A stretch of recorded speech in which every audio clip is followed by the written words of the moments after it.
So everybody, what's going on? I am relaunching Trial Run. It is going to be a solo show, but the good news is it's going to be weekly from here on out. So in the Trial Run spirit, something is always broke or screwed up or whatnot, and I'll talk about this actually towards the end of the thing.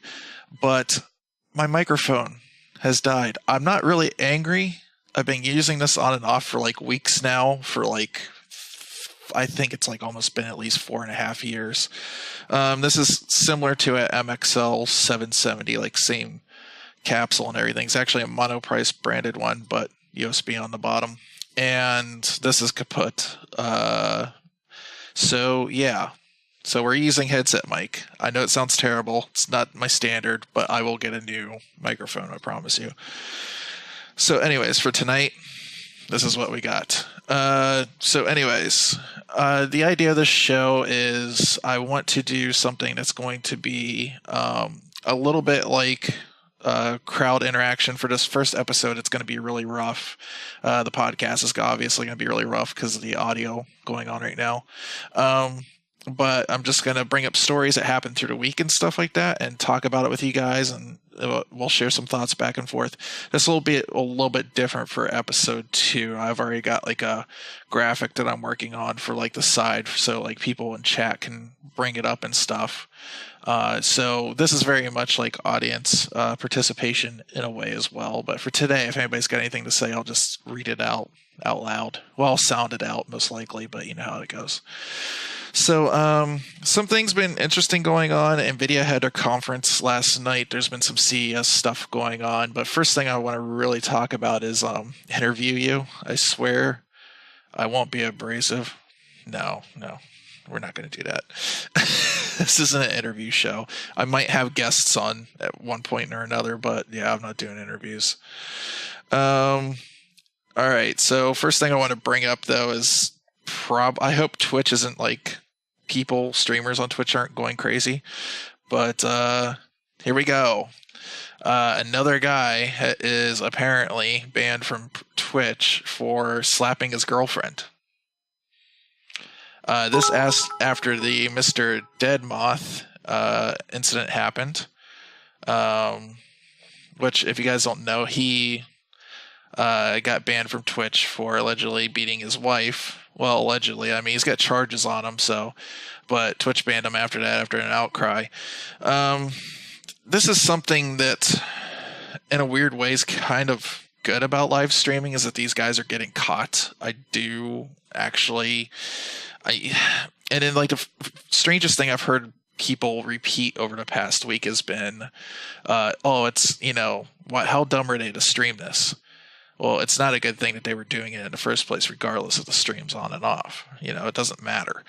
I don't understand why you would get like 10,000 people or something on a channel, or even 20 or 100,000, and ever think that it's okay to be that way. Like, one of the channels I watch is Review Tech USA, and he says that one of his fears is like Twitch streaming or any kind of live streaming, stuff happens, and you just, anything, like your mouth can slip, anything like that, and next thing you know, you're ousted by the community and you're not on there anymore. I don't really share that feeling, because I'm not necessarily a crap bag, so I don't ever think I'm like going to go off and just like say like racist stuff or anything like that.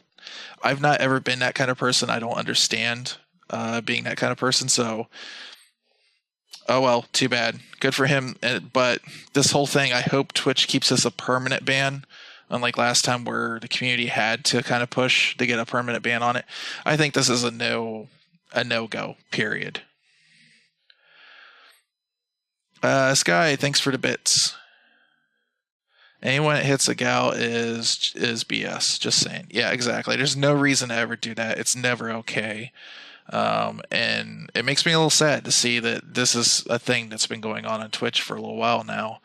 That it didn't really start with Mr. Deadmoth.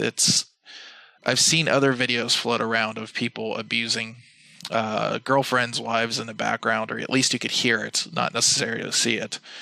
But I hope Twitch really cracks down on this and stops doing the oh, we're just going to ban you for a week or whatever. To me, that's a completely bannable offense all the way through. So hopefully they add that to the terms of service. I don't think they even should have to.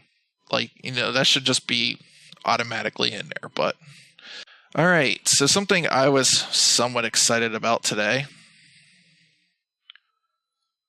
and then I found out that it's a mobile game. Alien Blackout, the sequel to Alien Isolation with Amanda Ripley, is mobile only. I don't know what to think about this. Like, it looks like Alien Isolation. You could tell it's definitely a mobile game. I'm wondering what's going to happen with microtransactions and stuff here. This is why I just don't like mobile gaming in general. Well, not necessarily mobile gaming, but phone gaming in general, because just everything is just trying to milk as much money away from you. And that is, you didn't miss any 2060 RTX. We'll get to that. And this is a game that I played and I just absolutely loved it. It was one of my favorite horror games. It's probably one of the only horror games that actually kind of frightens me. It's something about the audio and the way the alien stalks you. These other games like Amnesia and Outlast and all this other stuff, I'm not scared at all by those games. I'm like, oh, look, there's a creepy guy and his eyes look like they're glowing because of infrared or, night vision or whatever. It doesn't freak me out at all. But the alien has always been kind of like a childhood, just creepy thing to me. It's essentially a bug that will eat you. So, to see them go this direction, they said there's supposed to be more coming. So I'm hoping this is just like some kind of like little game in between the real one. But anyways, you guys have any thoughts on it? Rather odd bird. I'm not into it, but some people are shrugs. Yeah. For me, the reason I'm not into it is I'm not into screen controls. I need to have real buttons. If this comes out on the Switch or something, I'll try it. If this is the actual like true continuation of the Amanda Ripley story, it kind of cheapens it for me. It makes me feel like I wasted a lot of my time. I think it was dumb if this is actually to be the sequel to Isolation, to release it on something that you didn't start with. Like, that started out as a console game. That crowd is a very different crowd from the crowd that's going to go mobile. I'm not saying there's not some bleed over, but just to have this there, I think this was a pretty dumb decision. But I'm not going to say it's good or bad just because it's on mobile. It might be a great game. Maybe it's on mobile because they're getting ready to gear up, and it's on mobile for the Oculus coming out. What is it, the Quest, that actually runs on a mobile processor? So maybe they are trying to go VR this time. I don't know, but that was the only good reasons I could really think for why maybe this might be happening. But I'll probably end up seeing what it's about, as long as it's like not nickel and diming the crap out of me. So here we go. Nvidia had a press conference last night, and they showed off the RTX 2060. So there's a lot of rumors that there was going to be a GTX 1160 or something to that effect without the tensor cores and the whatever they call it, like the ray tracing units or something like that. So this is interesting. It's pretty much on par, if not a little bit more powerful than a 1070. It actually sits pretty well with a Vega 56 in its power. I don't know what to think about it. I think it's $100 too expensive, and I think it would be really dirty if they release another card without the RTX stuff and try to do it $100 cheaper that way. But to be honest, maybe that's the best way. Like, RTX is really not taking off yet. There's still only one supported game. But what they had to say last night was interesting. It appeals to me more now, after some of the stuff that happened last night, to get an NVIDIA card. I've always kind of stayed away from NVIDIA cards. I've been on AMD mostly because price, and I wanted to try variable refresh, but didn't want to pay the G-Sync tax. Yeah, not impressed, but it was interesting. I don't know. We'll have to see how they're DLSS, I think is what they call it.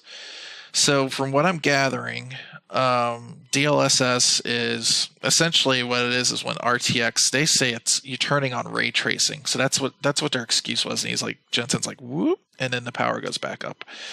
From what I could tell around the speak of, NVIDIA, because they try to confuse people and say things like, oh, when we turn the rest of the RTX features back on, it's going to go whoop. No, when you're just straight up ray tracing at a set resolution, your frame rate's going to drop.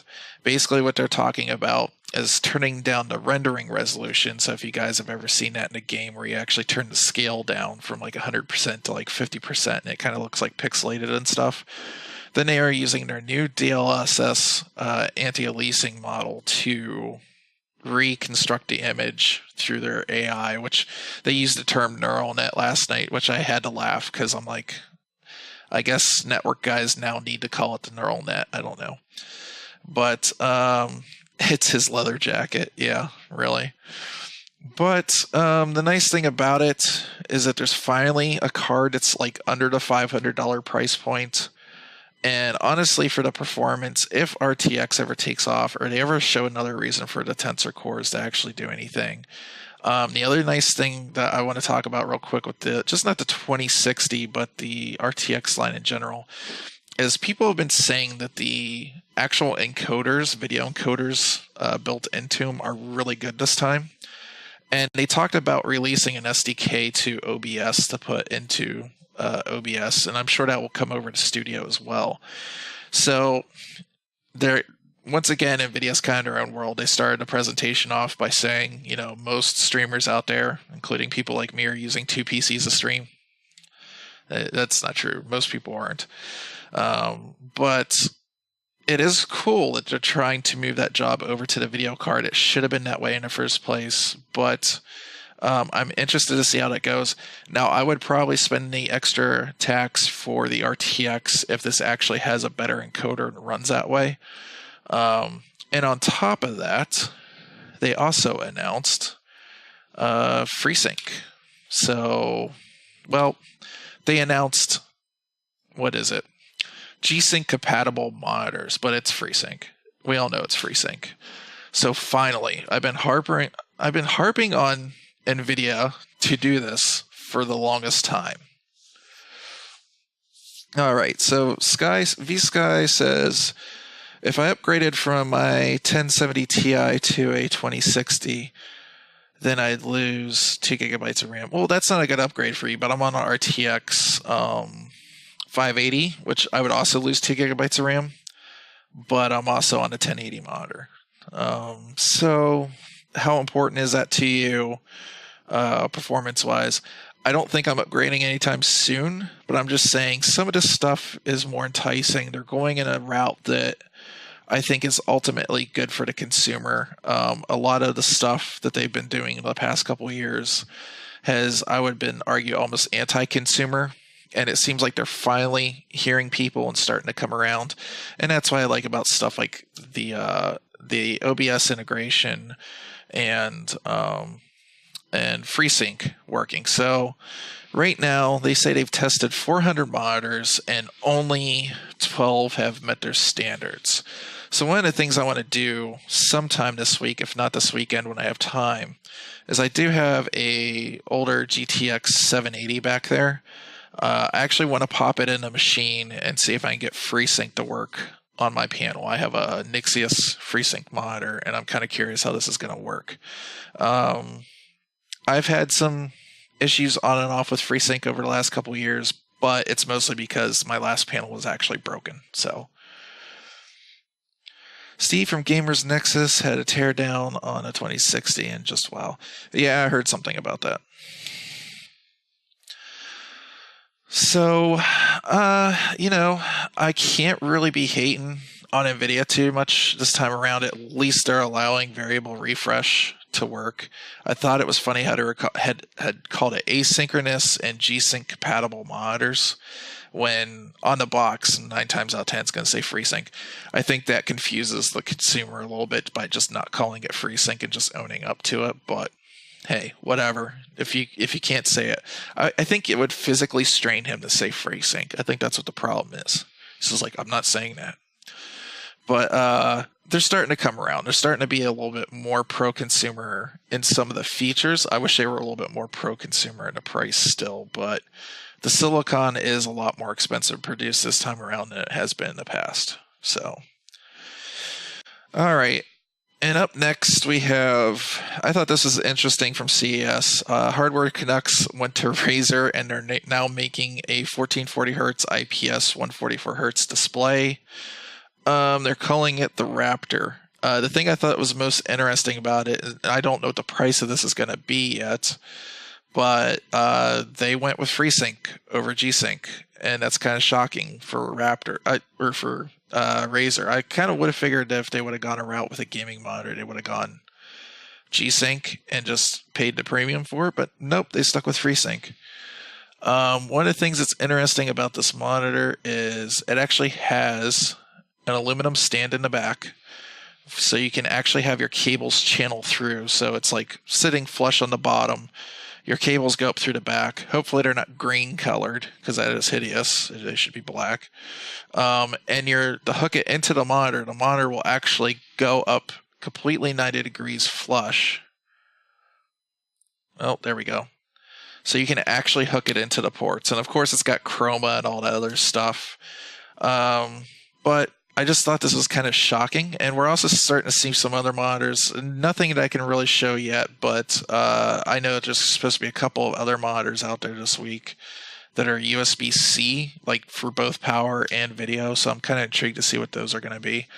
But I was actually really shocked that they're going to go into the game monitor markets, but I don't know. We'll see. I'm kind of curious how this is going to review.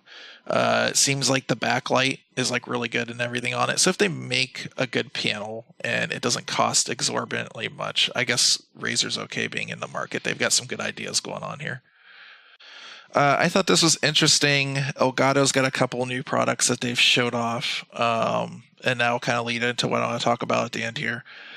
Elgato has a new software for phones and Windows. Right now it's only for the App Store. I guess Android's coming sooner or later. But the idea is it wirelessly captures your phone and sends that data to OBS as it's like a video input device. So this is going to be interesting for me in some ways, because I've had ideas for years to do some stuff like around here, but I want to like send my mobile video directly to the computer and have the computer send it out. So I'm kind of curious if I'll be able to do that with this. I know you cannot just do like an RMTP, which is essentially what this is doing, but the app's only like $10, and it sounds like it's just a one-time fee for like the pro version. If you just want to test it out, you can just get it on your phone. Unfortunately, I'm on Android, so I'll probably have to be waiting for a little while for this, but this is actually not a bad idea. You'd be surprised how often people want to do stuff like this and just be able to go mobile and be able to move around the house. Or say you're like a channel that's, you're doing something like cooking all of a sudden. Like, you're used to doing gaming, you want to try cooking.